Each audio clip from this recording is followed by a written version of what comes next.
ನಮಸ್ಕಾರ ಸ್ನೇಹಿತರೆ, ಜ್ಞಾನಸುರಭಿ ಕನ್ನಡಕ್ಕೆ ನಿಮ್ಮೆಲ್ಲರಿಗೂ ಸ್ವಾಗತ. ವಿಜ್ಞಾನ ಪರೀಕ್ಷೆ ಇನ್ನೂ 2 ದಿನ ಸಮಯ ಇದೆ. ಈ ಸಮಯದಲ್ಲಿ ಎಲ್ಲ ಹಳೆಯ ಪ್ರಶ್ನೆ ಪತ್ರಿಕೆಗಳನ್ನು ಮತ್ತು ಮಾದರಿ ಪ್ರಶ್ನೆ ಪತ್ರಿಕೆಗಳನ್ನು ನೀವು ಓದಬೇಕಾಗುತ್ತದೆ ಸ್ನೇಹಿತರೆ. ಅಂಥದ್ರಲ್ಲಿ ನಾವು ಕಳೆದ ತರಗತಿಯಲ್ಲಿ ಭೌತಶಾಸ್ತ್ರಕ್ಕೆ ಸಂಬಂಧಿಸಿದಂತೆ ಎಲ್ಲ ಕಳೆದ ಹಳೆಯ ವರ್ಷದ ಪ್ರಶ್ನೆ ಪತ್ರಿಕೆಗಳನ್ನು ಮತ್ತು ಅವುಗಳಿಗೆ ಉತ್ತರಗಳನ್ನು ಒಂದೇ ವಿಡಿಯೋದಲ್ಲಿ ತರುವಂಥ ಪ್ರಯತ್ನ ಮಾಡಿದ್ವಿ. ಈ ಒಂದು ತರಗತಿಯಲ್ಲಿ ರಸಾಯನ ವಿಜ್ಞಾನಕ್ಕೆ ಸಂಬಂಧಿಸಿದಂತಹ ಹಳೆ ಪ್ರಶ್ನೆ ಪತ್ರಿಕೆಗಳನ್ನು ಒಂದೇ ವಿಡಿಯೋದಲ್ಲಿ ತರುವಂಥ ಪ್ರಯತ್ನ ಮಾಡುತ್ತಿದ್ದೇನೆ. ನೀವು ಈ ಒಂದು ವಿಡಿಯೋವನ್ನು ಕೊನೆವರೆಗೂ ನೋಡಿ. ನೋಡಿರಿ, ಕೆಳಗಿನವುಗಳಲ್ಲಿ ಸಾಬೂನುಗಳಿಗೆ ಸಂಬಂಧಿಸಿದಂತೆ ಸರಿಯಾದ ಹೇಳಿಕೆ ಎಂದರೆ ಸಾಬೂನುಗಳು ಗಡುಸು ನೀರಿನಲ್ಲಿ ಕರಗದ ಒತ್ತಡವನ್ನು ಉಂಟು ಮಾಡುತ್ತವೆ. Copper oxide plus hydrogen, copper plus ನೀರು, ಈ ರಾಸಾಯನಿಕ ಕ್ರಿಯೆಯಲ್ಲಿ ತಾಮ್ರದ ಆಕ್ಸೈಡ್ ಅಪಕರ್ಷಣೆಗೊಂಡು ತಾಮ್ರ ಉಂಟಾಗಿದೆ. ಕಬ್ಬಿಣದ ಸಂಸ್ಕರಣವನ್ನು ತಡೆಗಟ್ಟುವ ಯಾವುದಾದರೂ 2 ಕ್ರಮಗಳನ್ನು ತಿಳಿಸಿ. ಬಣ್ಣ ಹಚ್ಚುವುದು, ಎಣ್ಣೆ ಸವರುವುದು, ಗ್ರೀಸ್ ಹಚ್ಚುವುದು, ಗ್ಯಾಲ್ವನೀಕರಣ, ಯಾನೋಡೀಕರಣ, ಕ್ರೋಮಿಯಂ ಲೇಪನ. ಸಾರೀಕೃತ ಆಮ್ಲವನ್ನು ಹೇಗೆ ಸಾರರಹಿತಗೊಳಿಸಲಾಗುವುದು? ನಿರಂತರ ಕಲಕುವಿಕೆಯೊಂದಿಗೆ ಆಮ್ಲವನ್ನು ನಿಧಾನವಾಗಿ ನೀರಿಗೆ ಸೇರಿಸುವುದರಿಂದ. ಕಮಟುವಿಕೆ ಎಂದರೇನು? ಕಮಟುವಿಕೆಯನ್ನು ತಡೆಗಟ್ಟುವ ಯಾವುದಾದರೂ 2 ವಿಧಾನಗಳನ್ನು ತಿಳಿಸಿ. ಕೊಬ್ಬು ಮತ್ತು ಎಣ್ಣೆ ಪದಾರ್ಥಗಳು ಉತ್ಕರ್ಷಣೆಗೊಂಡಾಗ ಅವುಗಳ ವಾಸನೆ ಮತ್ತು ರುಚಿ ಬದಲಾಗುತ್ತದೆ. ಇದನ್ನು ಕಮಟುವಿಕೆ ಎನ್ನುತ್ತೇವೆ. ಕಮಟುವಿಕೆ ತಡೆಗಟ್ಟುವ ವಿಧಾನಗಳು: ಉತ್ಕರ್ಷಣೆಯನ್ನು ತಡೆಗಟ್ಟುವ ವಸ್ತುಗಳನ್ನು ಸೇರಿಸುವುದು, ಕರಿದ ಆಹಾರ ಪದಾರ್ಥಗಳನ್ನು ಗಾಳಿ ಪ್ರವೇಶಿಸದ ಸಂಗ್ರಾಹಕಗಳಲ್ಲಿ ಶೇಖರಿಸಿಡುವುದು, ಚಿಪ್ಸ್ನ ಪೊಟ್ಟಣಕ್ಕೆ ನೈಟ್ರೋಜನ್ ಅನಿಲವನ್ನು ಹಾಯಿಸುವುದು. ಕಾರಣ ಕೊಡಿ. ಸತುವಿನ ಆಕ್ಸೈಡನ್ನು ಉಭಯಧರ್ಮಿ ಆಕ್ಸೈಡ್ ಎನ್ನುವರು. ಸೋಡಿಯಂ ಲೋಹವನ್ನು ಸೀಮೆಎಣ್ಣೆಯಲ್ಲಿ ಸಂಗ್ರಹಿಸಿಡುವರು. ಚಿನ್ನವನ್ನು ಆಭರಣ ತಯಾರಿಕೆಯಲ್ಲಿ ಬಳಸುವರು. ಘನಸ್ಥಿತಿಯಲ್ಲಿ ಅಯಾನಿಕ ಸಂಯುಕ್ತಗಳು ತಮ್ಮ ಮೂಲಕ ವಿದ್ಯುತ್ ಹರಿಯಲು ಬಿಡುವುದಿಲ್ಲ. ಸತುವಿನ ಆಕ್ಸೈಡ್ ಆಮ್ಲ ಮತ್ತು ಪ್ರತ್ಯಾಮ್ಲಗಳ ಎರಡರ ಜೊತೆ ವರ್ತಿಸಿ ಲವಣ ಮತ್ತು ನೀರನ್ನು ಉತ್ಪತ್ತಿ ಮಾಡುತ್ತದೆ. ಸೋಡಿಯಂ ಲೋಹವು ನೀರು ಮತ್ತು ವಾತಾವರಣದ ಆಕ್ಸಿಜನ್ನೊಂದಿಗೆ ಅತ್ಯಂತ ರಭಸವಾಗಿ ವರ್ತಿಸುತ್ತದೆ, ಆದರೆ ಸೀಮೆಎಣ್ಣೆಯ ಜೊತೆ ವರ್ತಿಸುವುದಿಲ್ಲ.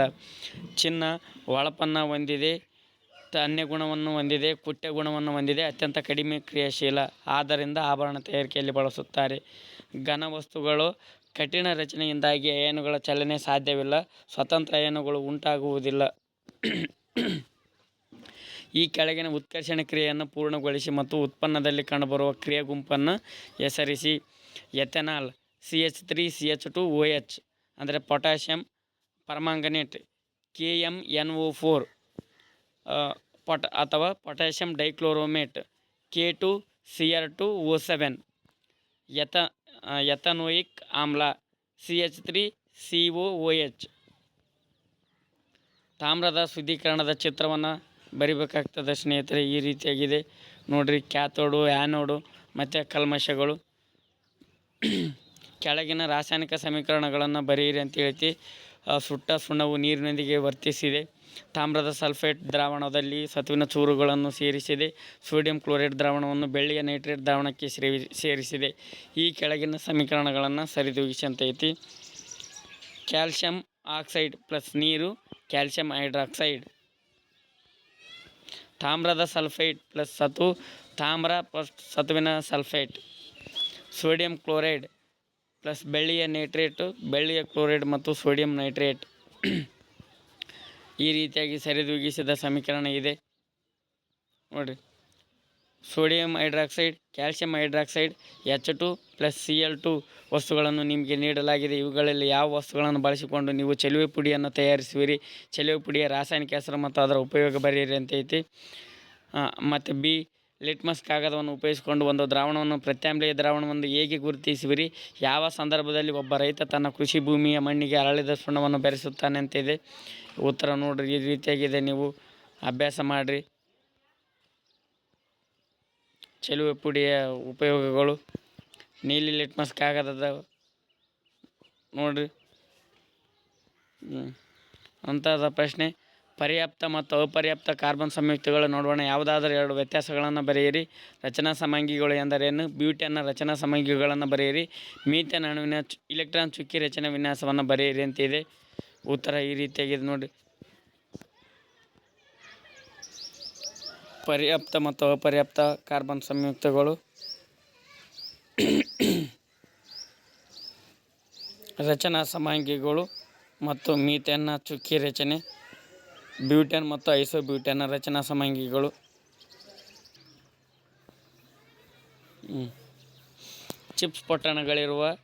ಚಿಪ್ಸ್ಗಳಿರುವ ಪಟ್ಟಣಗಳಿಗೆ ಹಾಯಿಸುವ ಅನಿಲ ನೈಟ್ರೋಜನ್. ನೀಲಿ ಲಿಟ್ಮಸ್ ಕಾಗದವನ್ನು ಕೆಂಪು ಬಣ್ಣಕ್ಕೆ ಬದಲಾಯಿಸುವ ದ್ರಾವಣದ pH ಮೌಲ್ಯ. ಕೊಟ್ಟಿರುವ ಆಯ್ಕೆಗಳಲ್ಲಿ ಆಯ್ಕೆ ಎ 5. P, Q ಮತ್ತು R ಎಂಬ 3 ಧಾತುಗಳು ಇಲೆಕ್ಟ್ರಾನ್ ವಿನ್ಯಾಸವು ಕ್ರಮವಾಗಿ 2, 8, 2, 2, 8 ಮತ್ತು 2, 8, 7 ಆಗಿದೆ. ಇವುಗಳಲ್ಲಿ ಪರಸ್ಪರ ವರ್ತಿಸಿ ಅಯಾನಿಕ ಸಂಯುಕ್ತವನ್ನು ಉಂಟುಮಾಡುವ ಧಾತುಗಳು P ಮತ್ತು R. ಕಾಪರ್ ಆಕ್ಸೈಡ್, ತಾಮ್ರದ ಆಕ್ಸೈಡ್ ಪ್ಲಸ್ ಹೈಡ್ರೋಜನ್, ತಾಮ್ರ ಪ್ಲಸ್ ನೀರು. ಈ ರಾಸಾಯನಿಕ ಕ್ರಿಯೆಯಲ್ಲಿ ಉತ್ಕರ್ಷಣೆ ಮತ್ತು ಅಪಕರ್ಷಣೆಗೊಂಡಿರುವ ಪ್ರತಿವರ್ತಕಗಳನ್ನು ತಿಳಿಸಂತೈತಿ. ಉತ್ಕರ್ಷಣೆಗೊಂಡ ಪ್ರತಿವರ್ತಕ ಹೈಡ್ರೋಜನ್, ಅಪಕರ್ಷಣೆಗೊಂಡ ಪ್ರತಿವರ್ತಕ ತಾಮ್ರದ ಆಕ್ಸೈಡ್. ನೈಟ್ರಿಕ್ ಆಮ್ಲದ ಜಲೀಯ ದ್ರಾವಣವು ಆಮ್ಲೀಯ ಸ್ವಭಾವವನ್ನು ತೋರುತ್ತದೆ, ಆದರೆ ಆಲ್ಕೋಹಾಲ್ ದ್ರಾವಣವು ಈ ಸ್ವಭಾವವನ್ನು ತೋರುವುದಿಲ್ಲ. ಏಕೆ ಅಂತಿದೆ. ಏಕೆಂದರೆ ನೈಟ್ರಿಕ್ ಆಮ್ಲವು ಜಲೀಯ ದ್ರಾವಣದಲ್ಲಿ H+ ಅಥವಾ ಹೈಡ್ರೋನಿಯಂ ಅಯಾನುಗಳನ್ನು ಉಂಟು ಮಾಡುತ್ತದೆ. ಆಲ್ಕೋಹಾಲ್ H+ ಅಥವಾ ಹೈಡ್ರೋನಿಯಂ ಅಯಾನುಗಳನ್ನು ಉಂಟು ಮಾಡುವುದಿಲ್ಲ. ತುರಿಕೆ ಗಿಡದ ಎಲೆಗಳ ಮುಳ್ಳುಗಳು ಚುಚ್ಚಿದಾಗ ಚರ್ಮದ ಭಾಗಕ್ಕೆ ಅಡಿಗೆ ಸೋಡಾದ ದ್ರಾವಣವನ್ನು ಲೇಪಿಸುತ್ತಾರೆ. ಕಾರಣ ಕೊಡಿ ಅಂತಿದೆ. ತುರಿಕೆ ಗಿಡದ ಎಲೆಗಳ ಮುಳ್ಳು ಚುಚ್ಚಿದಾಗ ಮೆಥನೋಯಿಕ್ ಆಮ್ಲ ಚರ್ಮಕ್ಕೆ ಸೇರಿ ಉರಿ ಉಂಟಾಗುವುದರಿಂದ ಅದನ್ನು ಶಮನಗೊಳಿಸಲು ಪ್ರತ್ಯಾಮ್ಲೀಯ ಗುಣವಿರುವ ಅಡಿಗೆ ಸೋಡಾದ ದ್ರಾವಣವನ್ನು ಲೇಪಿಸುತ್ತಾರೆ. ಹೈಡ್ರೋಜನ್ ಅಣುವಿನ ಚುಕ್ಕಿ ರಚನೆಯನ್ನು ಬರೆಯಿರಿ. ಬೆಂಜಿನ್ ಅಣುವಿನ ರಚನಾ ವಿನ್ಯಾಸವನ್ನು ಬರೆಯಿರಿ. ಗಡಸು ನೀರಿನೊಂದಿಗೆ ಸಾಬೂನುಗಳು ಮತ್ತು ಮಾರ್ಜಕಗಳು ಹೇಗೆ ಪ್ರತಿವರ್ತಿಸುತ್ತವೆ ಅಂತ ಕೇಳಿದರೆ ಹೈಡ್ರೋಜನ್ನ ಚುಕ್ಕಿ ರಚನೆ ಮತ್ತು ಬೆಂಜಿನ್ನ ರಚನಾ ವಿನ್ಯಾಸ ನೋಡಿರಿ ಈ ರೀತಿಯಾಗಿದೆ. ನಿಮಗೆ ಯಾವುದು ಸುಲಭ ಅನಿಸ್ತೈತಿ ಅದು ಬೆಂಜಿನ್ನ ರಚನಾ ವಿನ್ಯಾಸವನ್ನು ನೀವು ಅಭ್ಯಾಸ ಮಾಡಿ. ಸಾಬೂನುಗಳು ಗಡಸು ನೀರಿನೊಂದಿಗೆ ವರ್ತಿಸಿ ಕರಗದ ಒತ್ತಡ ಅಥವಾ ಚರಟವನ್ನು ಉಂಟು ಮಾಡುತ್ತವೆ. ಸಾಬೂನುಗಳು ಗಡಸು ನೀರಿನೊಂದಿಗೆ ನೊರೆ ಕೊಡುವುದಿಲ್ಲ. ಮಾರ್ಜಕಗಳು ಗಡಸು ನೀರಿನೊಂದಿಗೆ ವರ್ತಿಸಿ ಕರಗದ ಒತ್ತಡ ಅಥವಾ ಚರಟವನ್ನು ಉಂಟು ಮಾಡುವುದಿಲ್ಲ. ಮಾರ್ಜಕಗಳು ಗಡಸು ನೀರಿನೊಂದಿಗೆ ನೊರೆ ಕೊಡುತ್ತವೆ. ಕೆಳಗೆ ಕೊಟ್ಟಿರುವ ಚಿತ್ರಗಳಲ್ಲಿ ಎ, ಬಿ ಮತ್ತು ಸಿ ಎಂಬ ಪ್ರಮಾಣಗಳನ್ನು ಗಮನಿಸಿ. ಯಾವ ಪ್ರಮಾಣದಲ್ಲಿರುವ ಕಬ್ಬಿಣದ ಮಳೆ ತುಕ್ಕು ಹಿಡಿಯುತ್ತದೆ, ಏಕೆ? ಉಳಿದ 2 ಪ್ರಮಾಣಗಳಲ್ಲಿರುವ ಕಬ್ಬಿಣದ ಮಳೆ ತುಕ್ಕು ಹಿಡಿಯುವುದಿಲ್ಲ, ಏಕೆ? ಎ ಪ್ರಮಾಣದಲ್ಲಿರುವ ಕಬ್ಬಿಣದ ಮಳೆ ತುಕ್ಕು ಹಿಡಿಯುತ್ತದೆ, ಏಕೆಂದರೆ ಗಾಳಿ ಮತ್ತು ತೇವಾಂಶ ಎರಡರೊಂದಿಗೆ ದೊರೆಯುತ್ತದೆ. ಬಿ ಪ್ರಮಾಣದಲ್ಲಿ ತೇವಾಂಶ ಇದೆ ಆದರೆ ಗಾಳಿ ಇಲ್ಲ, ಆದ್ದರಿಂದ ತುಕ್ಕು ಹಿಡಿಯುವುದಿಲ್ಲ.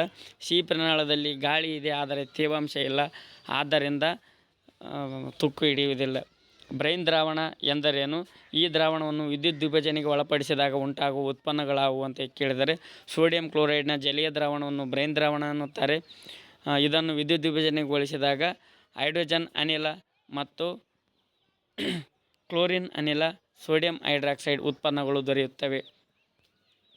ಈ ರಾಸಾಯನಿಕ ಸಮೀಕರಣಗಳನ್ನು ಪೂರ್ಣಗೊಳಿಸಿ ಅಂತಿದೆ.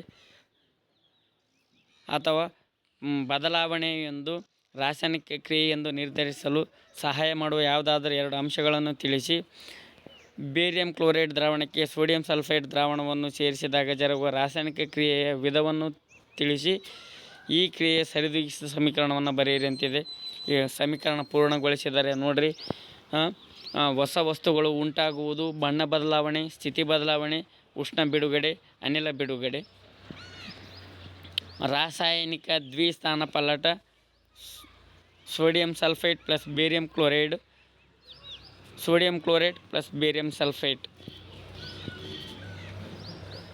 ಸಲ್ಫ್ಯೂರಿಕ್ ಆಮ್ಲದೊಂದಿಗೆ ಸತುವಿನ ಚೂರುಗಳ ವರ್ತನೆ ಚಿತ್ರ ಕೇಳ್ಯಾರ. ಈ ಚಿತ್ರ ಈ ರೀತಿಯಾಗಿದೆ. ಕ್ಯಾಲ್ಸಿಯಂ ಮತ್ತು ಸೋಡಿಯಂ ಲೋಹಗಳು ತಣ್ಣೀರಿನೊಂದಿಗೆ ಹೇಗೆ ಪ್ರತಿವರ್ತಿಸುತ್ತವೆ ವಿವರಿಸಿ. ಈ ಲೋಹಗಳಲ್ಲಿ ಯಾವುದು ಹೆಚ್ಚು ಕ್ರಿಯಾಶೀಲವಾಗಿದೆ ಅಂತ ಕೇಳಿದರೆ ಅಥವಾ ಸತುವಿನ ಕಾರ್ಬೊನೇಟ್ನಿಂದ ಸತುವಿನ ಉದ್ಧರಿಸುವಿಕೆಯು ಒಳಗೊಂಡಿರುವ ಹಂತಗಳನ್ನು ಬರೆಯಿರಿ. ಹೆಚ್ಚು ಕ್ರಿಯಾಶೀಲವಾದ ಲೋಹ ಲೋಹದ ಆಕ್ಸೈಡ್ಗಳನ್ನು ಕಾರ್ಬನ್ ಬಳಸಿ ಅಪಕರ್ಷಿಸಲು ಸಾಧ್ಯವಿಲ್ಲ ಏಕೆ ಅಂತಿದೆ. ಉತ್ತರ ಈ ರೀತಿಯಾಗಿದೆ. ನೀವು ಗಮನಿಸಿ ಅಭ್ಯಾಸ ಮಾಡಿ.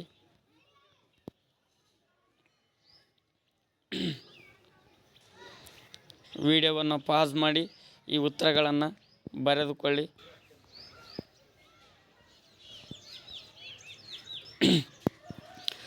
ಕಾರ್ಬನ್ ಸಂಯುಕ್ತಗಳ ಸಂಕಲನ ಕ್ರಿಯೆಯು ಆದೇಶನ ಕ್ರಿಯೆಗಿಂತ ಹೇಗೆ ಭಿನ್ನವಾಗಿದೆ?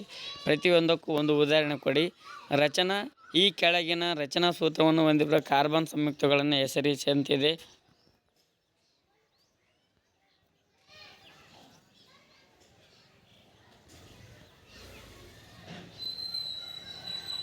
ಉತ್ತರ ನೋಡ್ರಿ, ಉತ್ತರ ಈ ರೀತಿಯಾಗಿದೆ. ನೀವು ಅಭ್ಯಾಸ ಮಾಡಿರಿ.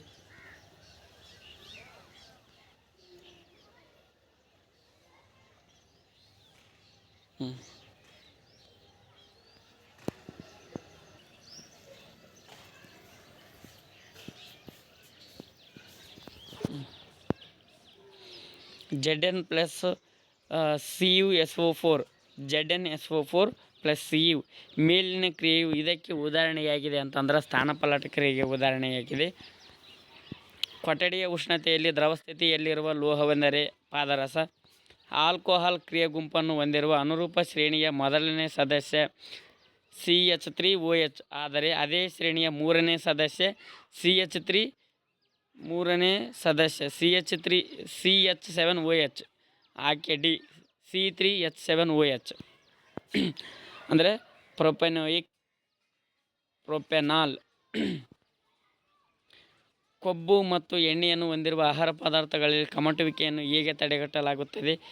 ಪ್ರತಿ ಉತ್ಕರ್ಷಕಗಳನ್ನು ಸೇರಿಸುವುದು, ಗಾಳಿ ಪ್ರವೇಶಿಸದ ಸಂಗ್ರಾಹಕಗಳಲ್ಲಿ ಶೇಖರಿಸಿರುವುದು, ನೈಟ್ರೋಜನ್ನಂಥ ಅನಿಲವನ್ನು ಕರಿದ ಆಹಾರ ಪದಾರ್ಥಗಳಿರುವ ಪಟ್ಟಣಕ್ಕೆ ಹಾಯಿಸುವುದು. ಶುದ್ಧ ಎಥನೋಯಿಕ್ ಆಮ್ಲವನ್ನು ಸಾಮಾನ್ಯವಾಗಿ ಗ್ಲೇಷಿಯಲ್ ಅಸಿಟಿಕ್ ಆಮ್ಲ ಎಂದು ಕರೆಯುತ್ತಾರೆ ಏಕೆಂದರೆ ಶುದ್ಧ ಎಥನೋಯಿಕ್ ಆಮ್ಲದ ದ್ರವಣ ಬಿಂದು ಕಡಿಮೆ. ಆದ್ದರಿಂದ ಇದು ಚಳಿಗಾಲದಲ್ಲಿ ಅಥವಾ ಶೈತ್ಯ ಹವಾಮಾನದಲ್ಲಿ ಹೆಪ್ಪುಗಟ್ಟುತ್ತದೆ. 50 ml ನಷ್ಟು ನೀರನ್ನು ಹೊಂದಿರುವ ಒಂದು ಬೀಕರಿಗೆ 10 ml ನಷ್ಟು ಆಮ್ಲೀಯ ದ್ರಾವಣವನ್ನು ಸೇರಿಸಲಾಗಿದೆ. ಆ ದ್ರಾವಣದ ಹೈಡ್ರೋಜನ್ ಅಯಾನುಗಳ ಸಾರಥ್ಯದಲ್ಲಿ ಯಾವ ಬದಲಾವಣೆ ಕಂಡುಬರುತ್ತದೆ? ಉತ್ತರ ಏಕಮಾನ ಗಾತ್ರದಲ್ಲಿರುವ ಹೈಡ್ರೋನಿಯಂ ಅಯಾನುಗಳ ಸಾರಥ್ಯವು ಕಡಿಮೆಯಾಗುತ್ತದೆ. ಕೆಳಗಿನ ಹೇಳಿಕೆಗಳನ್ನು ರಾಸಾಯನಿಕ ಸಮೀಕರಣಗಳ ರೂಪಕ್ಕೆ ಪರಿವರ್ತಿಸಿ ಮತ್ತು ನಂತರ ಅದನ್ನು ಸರಿದೂಗಿಸಿ ಅಂತಿದೆ. ಹೈಡ್ರೋಜನ್ ಅನಿಲವು ಕ್ಲೋರಿನ್ ಅನಿಲದೊಂದಿಗೆ ಸೇರಿ ಹೈಡ್ರೋಜನ್ ಕ್ಲೋರೈಡ್ ಉಂಟಾಗುತ್ತದೆ. ಅಥವಾ ಕೆಳಗಿನ ಸಮೀಕರಣಗಳನ್ನು ಸರಿದೂಗಿಸಿ ಅಂತಿದೆ. ನೋಡ್ರಿ, ಉತ್ತರ ಸರಿದೂಗಿಸಿದ ರಾಸಾಯನಿಕ ಸಮೀಕರಣ ಈ ರೀತಿಯಾಗಿದ್ದಾವೆ. ಸ್ಫಟಿಕೀಕರಣ ನೀರು ಎಂದರೇನು? ಸ್ಫಟಿಕೀಕರಣ ನೀರನ್ನು ಹೊಂದಿರುವ ಯಾವುದಾದರೂ ಎರಡು ಲವಣಗಳ ಅಣುಸೂತ್ರವನ್ನು ಬರೆಯಿರಿ ಅಂತಿದೆ. ಸ್ಫಟಿಕೀಕರಣ ನೀರು ಲವಣದ ಒಂದು ಘಟಕ ಸೂತ್ರ ಅಣುವಿನಲ್ಲಿರುವ ನೀರಿನ ಅಣುಗಳ ಸ್ಥಿರ ಸಂಖ್ಯೆಯಾಗಿದೆ. CuHO4 5H2O Na2CO3 10H2O CaSO4 2H2O CaSO4 ಅರ್ಧ H2O. ಕೊಟ್ಟಿರುವ ಕಾರ್ಬನ್ ಸಂಯುಕ್ತದ ರಚನೆಯನ್ನು ಹೈಡ್ರೋಜನ್ ಪರಮಾಣುಗಳೊಂದಿಗೆ ಪೂರ್ಣಗೊಳಿಸಿ ಅಥವಾ ಸಂಯುಕ್ತವನ್ನು ಹೆಸರಿಸಿ ಅಂತಿದೆ. ನೋಡಿರಿ, ಅದರ ಈಥೇನ್ ಅದರ ಸಮೀಕರಣವನ್ನು ಸರಿದೂಗಿಸಿದ ಈ ರೀತಿಯಾಗಿದೆ, ಗಮನಿಸಿ. ಪರ್ಯಾಪ್ತ ಹೈಡ್ರೋಕಾರ್ಬನ್ಗಳು ಮತ್ತು ಅಪರ್ಯಾಪ್ತ ಹೈಡ್ರೋಕಾರ್ಬನ್ಗಳ ನಡುವಣ ವ್ಯತ್ಯಾಸವನ್ನು ಬರೆಯಿರಿ. ಪ್ರೋಪೇನ್ನ ರಚನಾ ಸೂತ್ರವನ್ನು ಬರೆಯಿರಿ ಅಥವಾ ಸಾಬೂನು ಸ್ವಚ್ಛಗೊಳಿಸುವ ಪ್ರಕ್ರಿಯೆಯನ್ನು ವಿವರಿಸಿ. ಕಾರ್ಬನ್ C4- ಆ್ಯನಯನ್ನು ಉಂಟು ಮಾಡುವುದಿಲ್ಲ ಏಕೆ ಅಂತಿದೆ. ಉತ್ತರ ನೋಡ್ರಿ ಈ ರೀತಿಯಾಗಿದೆ, ಗಮನಿಸಿ.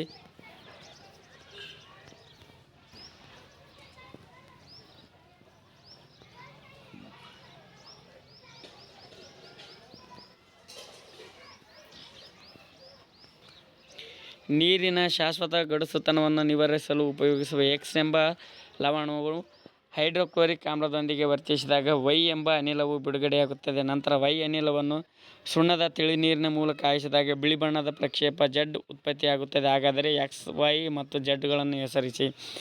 ಅಥವಾ ಬ್ರೈನ್ ದ್ರಾವಣವನ್ನು ವಿದ್ಯುತ್ ವಿಭಜನೆಗೆ ಒಳಪಡಿಸಿದಾಗ ಉತ್ಪತ್ತಿಯಾಗುವ ಸಂಯುಕ್ತ ವಸ್ತು ಹಾಗೂ ಕ್ಯಾಥೋಡ್ ಮತ್ತು ಆ್ಯನೋಡ್ನಲ್ಲಿ ಬಿಡುಗಡೆಯಾಗುವ ಅನಿಲಗಳನ್ನು ಹೆಸರಿಸಿ ಪ್ರತಿಯೊಂದು ಉತ್ಪನ್ನದ ಒಂದೊಂದು ಉಪಯೋಗವನ್ನು ಬರೆಯಿರಿ ಅಂತಿದೆ.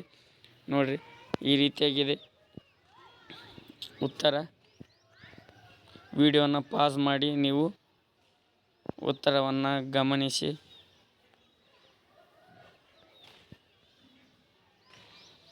ಲೋಹದ ಮೇಲೆ ಅಭಯವರ್ತನೆಯನ್ನು ತೋರಿಸುವ ಚಿತ್ರವನ್ನು ಬರೆಯಿರಿ. ಲೋಹದ ಚೂರು ನಿರ್ಗಮನ ನಾಳವನ್ನು ಗುರುತಿಸಿ ಚಿತ್ರವನ್ನು ಗಮನಿಸಿ.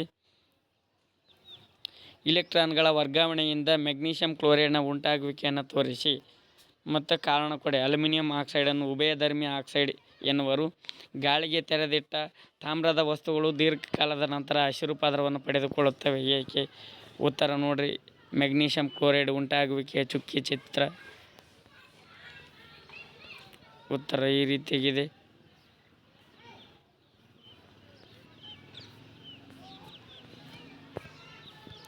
ಮುಂದಿನ ತರಗತಿಯಲ್ಲಿ ನಾವು ಜೀವಶಾಸ್ತ್ರದ ಬಗ್ಗೆ ನೋಡೋಣ ಅಂತ.